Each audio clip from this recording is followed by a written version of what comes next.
Hi guys! Today magbe-bake tayo ng Victoria sandwich. This is a cream cake. I will be using the recipe from LEITHS Cookery Bible. May konti lang akong babaguhin sa recipe, so hopefully everything will be alright. I am weighing all the ingredients like butter, custard sugar, and salt raising flour.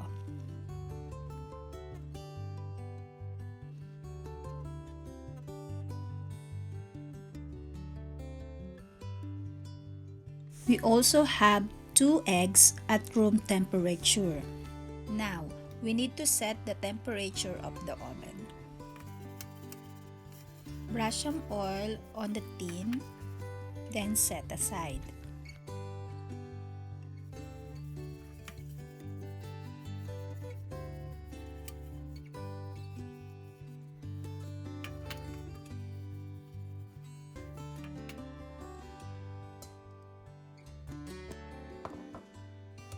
We're going to cream the butter, and when it's soft, add some sugar.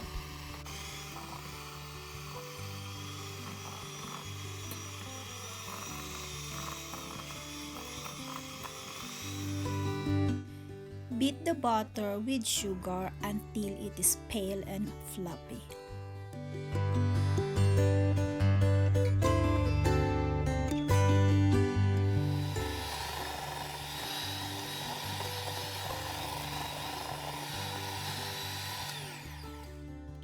In a separate bowl, beat the eggs.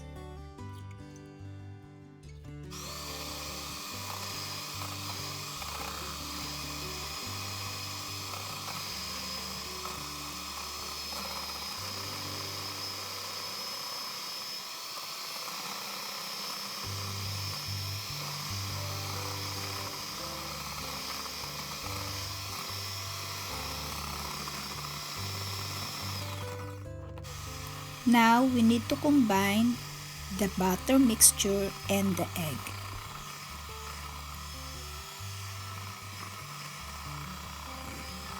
Gradually beat the egg into the cream mixture a little at a time, so the mixture will not be curdled. Mixture nyo begins to curdle, just add 1 teaspoon of the flour.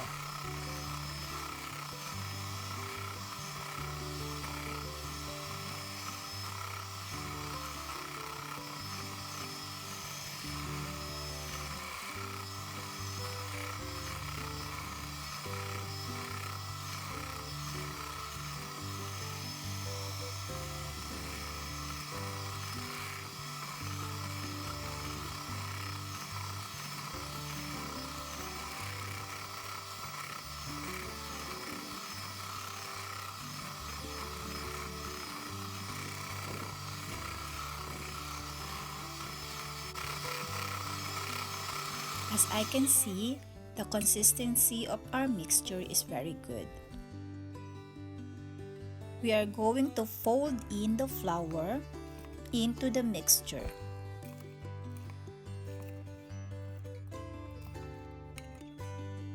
Pakonti-konti lang ang lagay ng flour.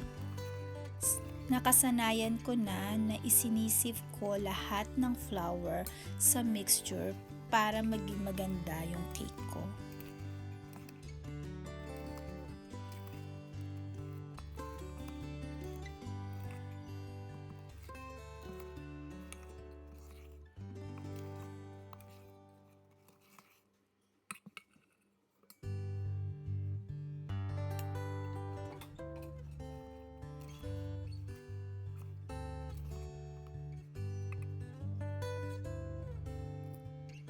I add 1 tablespoon of water to bring the mixture to a dropping consistency.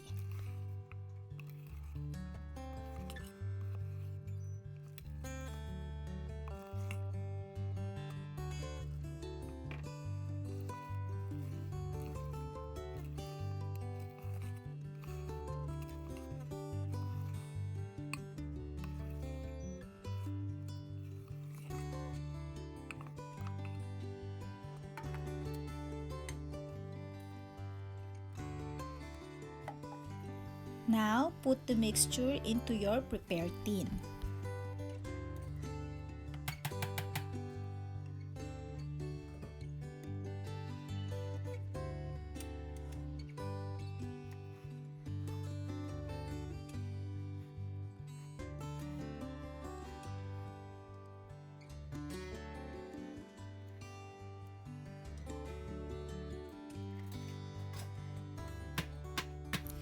Now it's time to bake. Fingers crossed! Just 20 minutes, may Victoria sandwich ka na. Ang bilis, diba?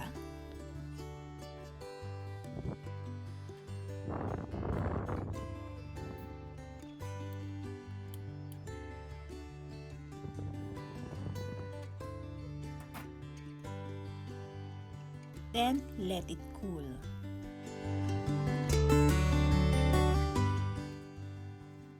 To loosen the cake, you need to scrape the side of the tin.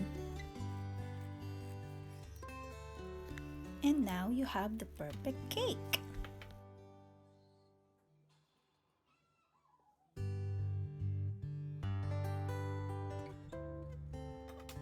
Para easy ang pagde-decorate, I'll be using this beautiful stencil.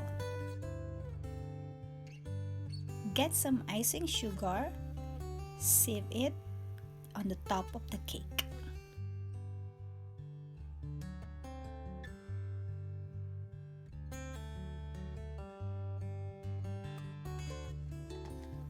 OMG! Nakalimutan kong hatiin. So, dapat hatiin muna yung cake bago i-decorate. Mali po ako.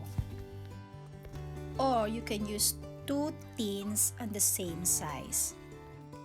Luckily, I cut it in half without destroying the top of it. I mean the decoration. Now, spread the jam. It's up to you if you want to use strawberry jam or raspberry jam and how much you're going to spread on it.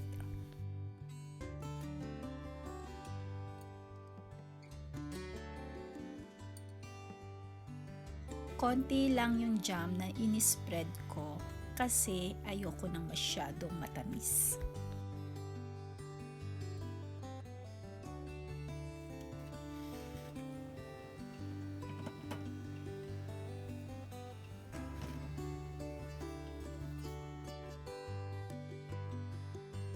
Yes, it's a success!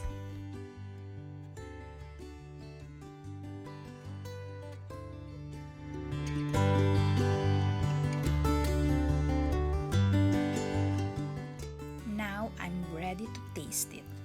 Nagtimpla na rin ako ng kape.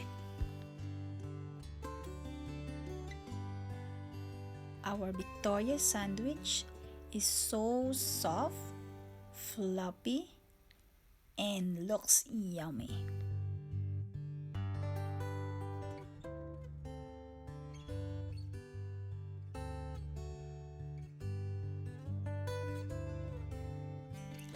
This Victoria sandwich is really easy to do.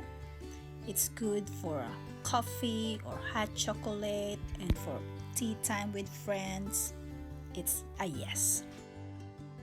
O paano mga friends? Kain muna ako. Thank you for watching. Please like, share, and subscribe to my channel. Thank you.